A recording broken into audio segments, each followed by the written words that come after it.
तामुलपुर जिल्लानि नाग्रिजुलि मडेल फाहामसालियाव तामुलपुर खोन्दो गुदि सावस्रि मिरुनि बानजायनायाव बृहस्पतिबारखालि आयुष्मान भारत सावस्रि मेलाया जालाङो। सावस्रि मेलाखौ खान्थि बायदियै बेखेवनानै होदोंमोन तामुलपुरनि एमएलए जलेन दैमारि बिथाङा।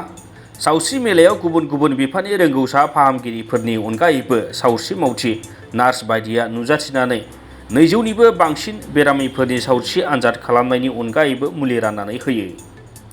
लोगोसेनो ओनसोलनि बेरामिफोरनि थाखाय आयुष्मान भारत हेल्थ एकाउन्टबो खुलिनायनि राहा खालामो। नाथाय बे सावस्रि मेलायाव सावस्रि बिफाननि मावख'गिरि साख्रिआवलाफोरा लेहेम खालामनायनि अजद बेरामिफोरनि 3 घन्टासो नाग्रिजुलि मडेल हस्पिटालाव मोब्लिब होनो हायै आरो फाहामगिरि आरो साख्रिआवलाफोरनि गेजेराव गोरोबलायैनि थाखाय जेनेरेटरजों मोब्लिब होनो हायैयाव फाहामथाय होनायाव जेंना सोमजिनायनि अजद सिखारो। नाथाय उनाव बाक्सा जिल्ला जथाय सावस्रि सामलायगिरि सचिन्द्र कुमार दासनि नाजानायाव मोब्लिबखौ होनो हानायनि उनावसो बेरामिफोरनि गेजेराव दुंहाव थासारिया जोबनानै थाङो।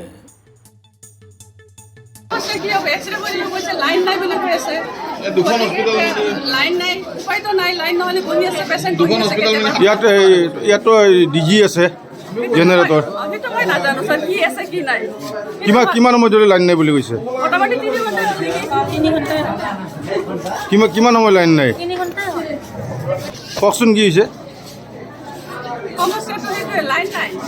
লাইন নোহোৱাৰ কাৰণে পেচেণ্ট এক্সৰে কৰিব পৰা নাই, বহি আছে। মোটামুটি 3 ঘণ্টাই হ'ল বহি থকা পেচেণ্ট। ডিজিৰ সমস্যা কি? ডিজি আছে, বেটাৰী নাই, কোনোবাই কয় চাবি নাই, কোনোবাই আছে। সমস্যাটো সেইটোৱে হ'ল, ইমান ডাঙৰ এটা মেডিকেলত যদি সেইখিনি বেটাৰীৰ এৰেঞ্জমেণ্ট কৰিব নহ'লে ইমান ডাঙৰ মেলা পাতিছে কেলে? तामुलपुरनिफ्राय दीपक कुमार पाठकनि रिपर्ट, समनि रादाब।